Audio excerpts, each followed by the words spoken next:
This is part 2 of operations of systems, and we're going to start with fuel and oil. So the two types of systems that you're going to run into are gravity fed and a fuel pump system. So I actually fly in a Cessna 172 at one airport, and then I fly at another airport, and I fly in a Piper Cherokee. So my Cessna has a gravity fed because it's high wing. So the wing, or the fuel, is held in the wings. So if you think about it, it makes sense that a high wing plane is going to be gravity fed because the engine is lower than the wings. So how the fuel gets down to the engine and all of that is through gravity. So the other plane that I fly is actually Piper Warrior, and it's a low wing plane.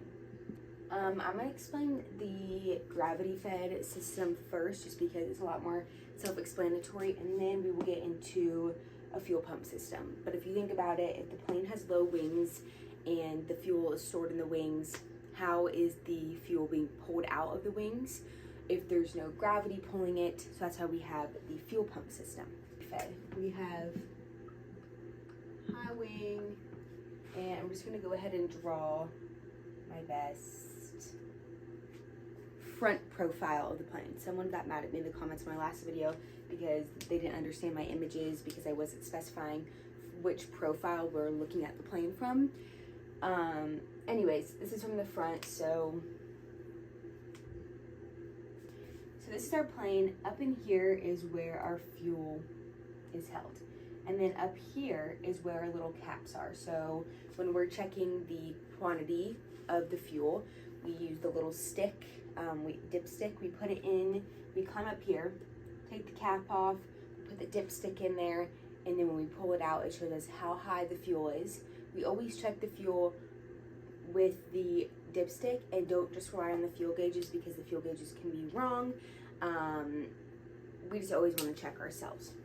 We have sumps. So sumps, you're gonna have a little cup and it has a little stick on it, and there's a little hole under the wing. You stick that stick up in the hole, the fuel comes out, and we do this so that we can check the color of the fuel and check to make sure there's no water in it or debris or anything like that. Water is heavier than fuel, so if there is water in the tanks, it will settle down here, and when we do the sump to check the quality of the fuel, we'll see water in it, and then we'll know that there's some water stuff in there we don't want. Okay, and really quickly, the type of fuel that we use is either 100 or 100 low lead.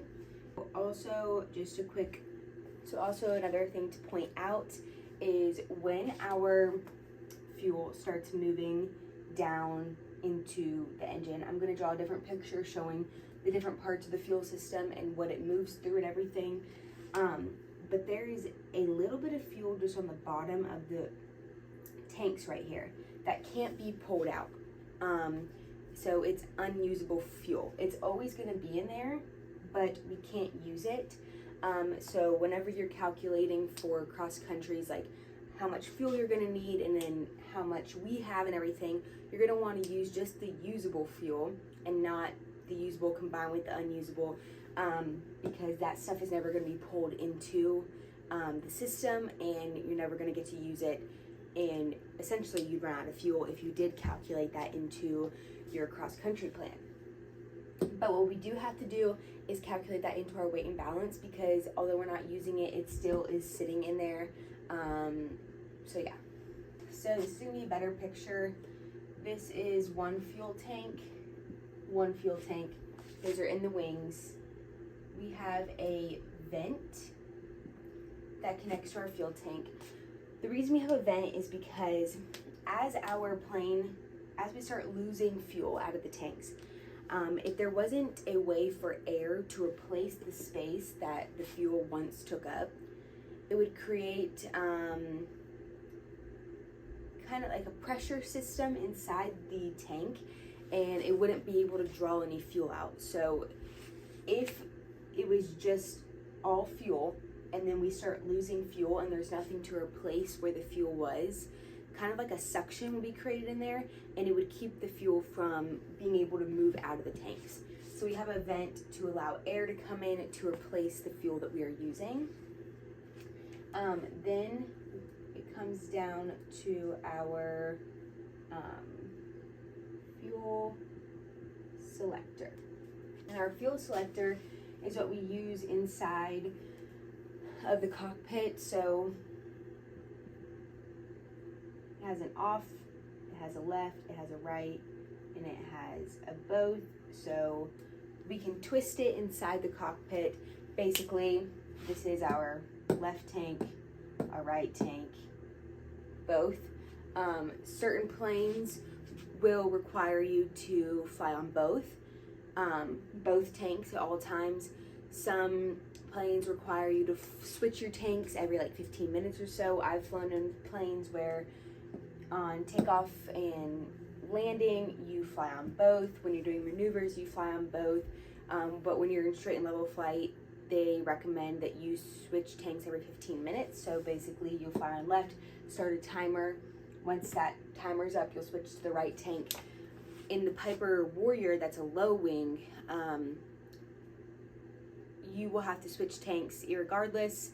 And it will let you know when to switch tanks, but like a Cessna, it doesn't let you know. It just kind of tells you like every 15 minutes switch. This is also helpful if, say, we're in an emergency and our fuel is, it says we're running out of fuel. It says we don't have any fuel. Well, maybe we can try the left tank or the right tank. Say we're flying on the right tank and it says we run out of fuel. Instead of immediately making an emergency landing, always check your other tank first, because some people have done this, students, where they think they run out of fuel, they do an emergency landing, they land in a field, and then they find out that their other tank was full of fuel. It's kind of embarrassing, so just always check your other tank. So now down here, we have the strainer.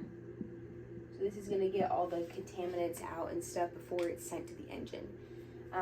From the strainer, it goes to one of two places. One of the places is the carburetor. And then from the carburetor, it goes to the cylinders to then ignite. Okay, the other option that it can go to instead of the carburetor is the primer. The primer is, like I said, what we use to inject fuel directly into the cylinders to help the engine start. So if we're trying to start, the fuel is either coming down through here and we're either pulling it this way through the primer to send it directly to the cylinders to start, or if we're just flying normally, it's going through the strainer to the carburetor to keep the engine running and supplying fuel to the engine. And on the carburetor, we have our throttle and our mixture control. Okay, so fuel pump system, low wing. So again, I'm gonna draw a picture of a plane first so that you can get the visual of how it looks from, this is terrible, but this is from the front of a plane. So in a low wing plane, we have our fuel over here in the tanks, or in the wings.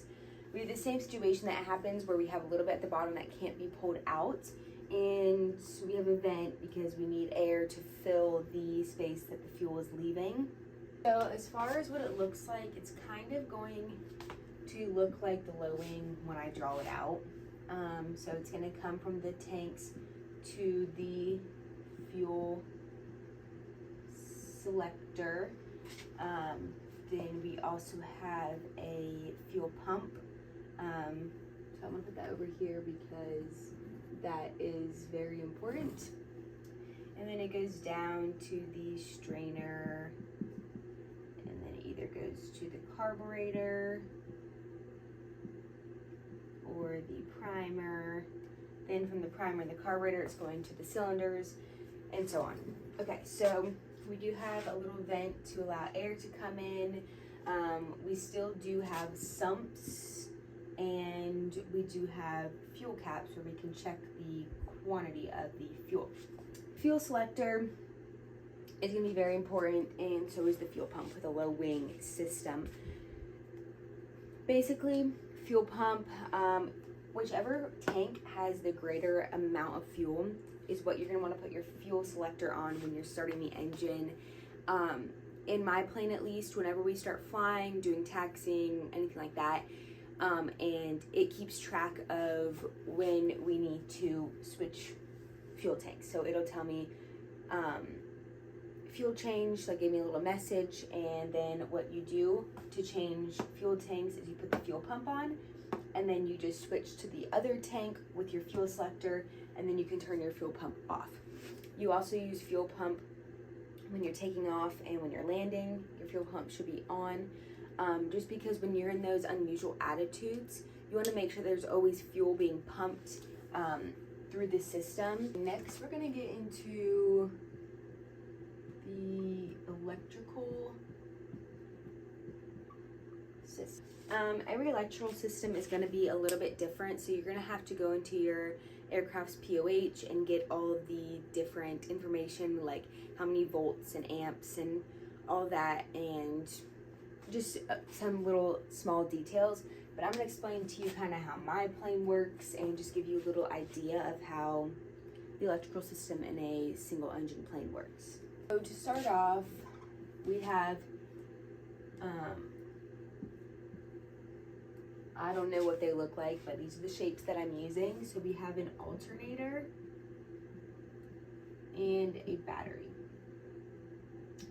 So our alternator is providing amps to the plane for all the electrical stuff to work. So just gonna say it's sending out amps. The reason for the battery is that the battery charges the alternator. So the battery charges the alternator at all times, which is why we have the battery. The battery always has a positive charge of volts. That way it can always be supplying the alternator with electricity. So in your plane, you'll look at it, you'll be able to tell how many amps your alternator supplies and can hold, and then you'll also be able to tell how many volts your battery is. You'll also, another thing you'll also want to figure out from your POH is how long you can last if your battery dies. So if our battery dies, it's no longer charging the alternator, and the alternator is what is supplying electricity. There is still some electricity in the alternator that can be supplied to the rest of the electrical system, but it's not going to be getting recharged as it's using it. So at some point it's going to run out, and we're going to run out of electricity. It's really important for like our radios and stuff like that, flaps if they're electric, landing gear if it's electric, but really important at night if we don't have lights. So we want to know how long our alternator can last without that battery. And honestly, we have gauges inside the cockpit that show us when the battery is no longer charging the alternator, or we'll see just a zero. So we have our volts, and it's 0, and then we have a positive and a negative, and that kind of looks like an X. So this is our volts gauge. So we have 0, positive, and a negative charge. So if our needle is showing we're having a positive charge, that means great. Our battery is charging our alternator is getting supplied with the electricity and it's powering the electrical system. If it's showing 0, this means it's no longer charging the alternator. So whatever that time is in our POH, that's about how much time we have left to get to an airport and land before we lose electrical power. But also keep in mind that you may not notice that it's at 0 until later on. You're not going to see it change to 0 and be like, oh, our battery's not charging. You're focusing on a lot of other things. So what I would say is maybe cut that time in half that the alternator can run alone. Cut that time in half and have that be your new standard for how quickly you need to get to an airport. And then if it ends up running longer, then that's fine. Then we have a minus. So this means that the battery is actually taking electrical charge out of the alternator. So now we're like really losing electricity, and we're gonna wanna land like as soon as possible. Then we have our amps, which again is a 0 plus or minus. When the amps shows that it's in the negative, that means that our alternator is no longer working, so the battery has stopped working to charge the alternator, and the alternator has no electrical current, power, whatever, and is not supplying amps to the electrical system. Okay, so then we have a voltage regulator, which is another aspect of our electrical system. So our voltage regulator regulates the amount of volts that are being supplied to the aircraft. So we don't want over voltage, we don't want under voltage. An over voltage could cause an electrical fire because it's supplying too many volts to the system can't handle it. And an under voltage could cause us to lose our electrical power and system. Inside the cockpit, we have our master switch.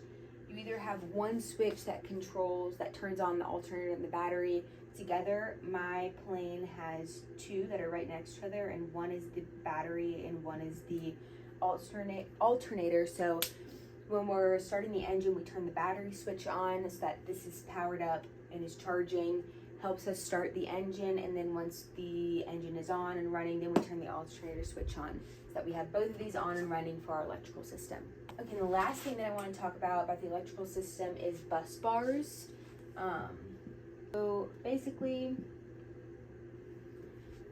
the best way I can describe this is one of those cords that has those long, I don't know what it's called, but you can plug multiple things into it. So you can plug it into an outlet, and then you can plug in like 5 things. That's kind of what it's like. And so all of our electrical stuff has a circuit breaker that it connects to on the bus bar. And we have multiple bus bars to separate out and kind of organize our electrical system. So some stuff's going to be connected to bus bar 2, some of it's going to be connected to bus bar 1. And our electrical system, all of it is connected to a circuit breaker. The reason we have circuit breakers is if there is an overvoltage happening in our electrical system, or what the circuit breakers do is they pop, and it causes the circuit to stop. Like, it breaks the circuit of electrical flow. This will help us to not start an electrical fire. So as soon as that circuit breaker pops, it's doing that to prevent something from happening, and it's helping us. What we can do is push, if it's absolutely necessary for us to use that piece of electrical equipment, we can push the circuit breaker back in once, and what that does is gets the electrical current flowing back through it. And if the airplane system feels like there's still an over voltage and it's still safety hazard, the circuit breaker will pop again. If it pops a second time, we're not going to push it in, because if we keep pushing it back in, it can cause an electrical fire. So we're just going to leave it, and if it's something we really need, we'll land at the nearest airport, or just evaluate the situation based on what's happening. We're going to go into Pitot-static system. Okay, so to start off, if you don't know what the pitot tube is,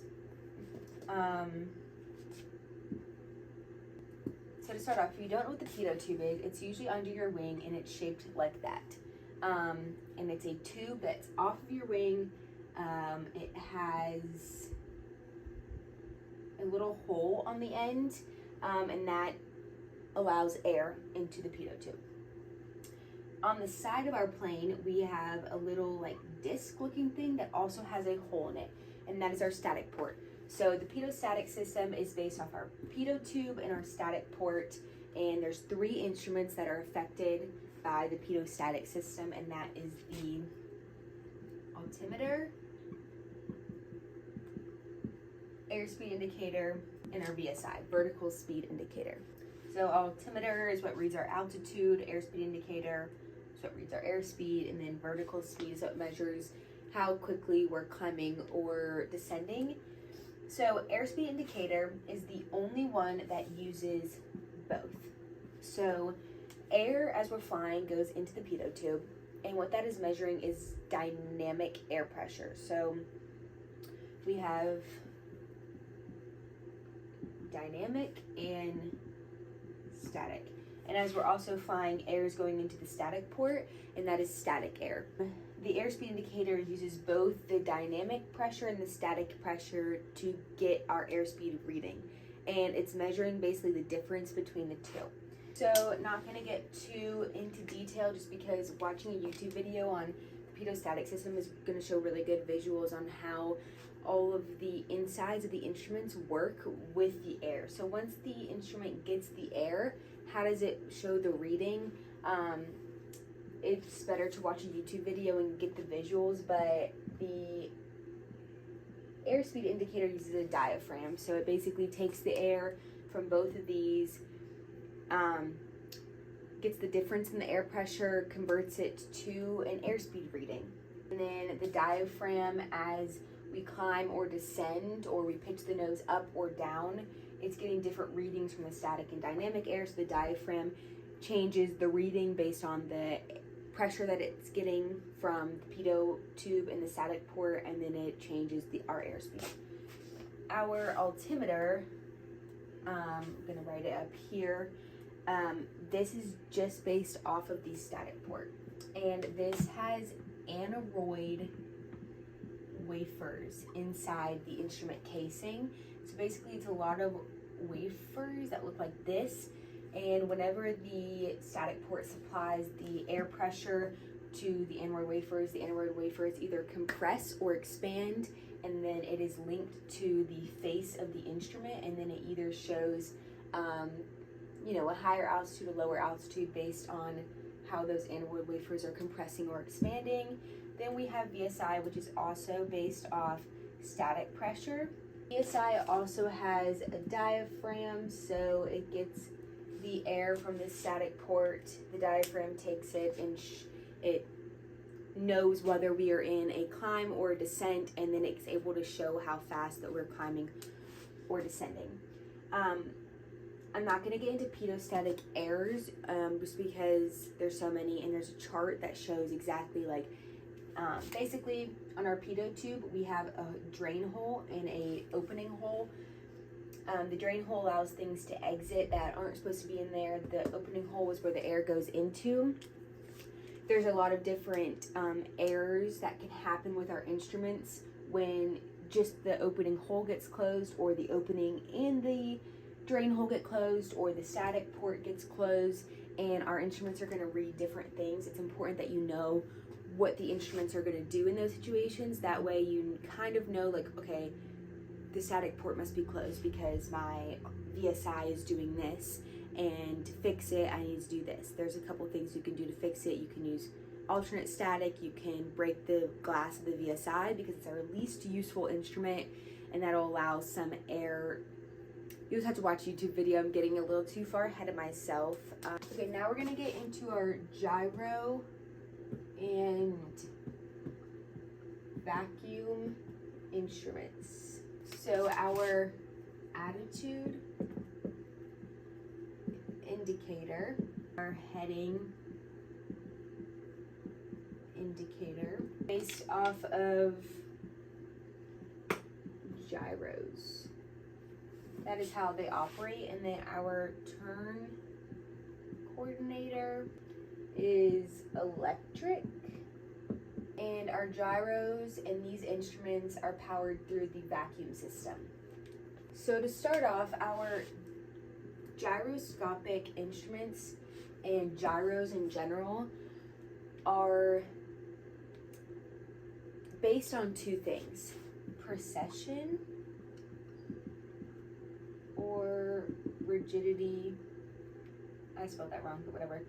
In space. So our attitude indicator is based on rigidity in space. Have rigidity in space, and that is how the gyro works and shows our reading on the attitude indicator. Heading indicators are based off of precession, and then our turn coordinator is electric. Okay. Last subject, which is de-icing and anti-icing. I'm gonna go through it really quickly. So we have anti-icing. Types of anti-icing, which we're probably not gonna have these in our planes, but there is can be done electrically, which basically just heats up the wings as you're flying. So if you know you're gonna be flying into icing conditions, you can turn that on. It heats up the wings to prevent ice from forming. There's also fluid, which shoots out fluid on the wings to coat the wings to prevent the ice from sticking to it. These can also be used on the windshields. So some windshields have electrical heating that can prevent ice from forming. Some have fluid that sprays on it. And then we have de-icing, which one of the ones that's really interesting to me is the de-icing boots, which can be on your wing leading edge. And basically what it does is it inflates and it breaks the ice and the ice comes off. There's also heating elements that are installed on the wings that can heat up, cause the ice to melt, or there's some that can go on propellers that the propellers don't get ice on them. Same thing with windshields. Obviously boots can't be on windshields. And then we also have fluid, which can be sprayed on propellers, windshields, wings to get the ice to melt. That is the last thing, and that is part 2 and the final part of operations of systems. I hope that was helpful. I really am enjoying y'all's feedback on my videos because it shows me that I'm doing a good job and I'm helping y'all, but also people are giving me feedback on what I can improve on and things that I like messed up on. So I'm learning from y'all's comments as well. But make sure you like, comment, and subscribe. And I'm going to post my next video probably tomorrow. Today's Thursday, so the next video will go up on Friday.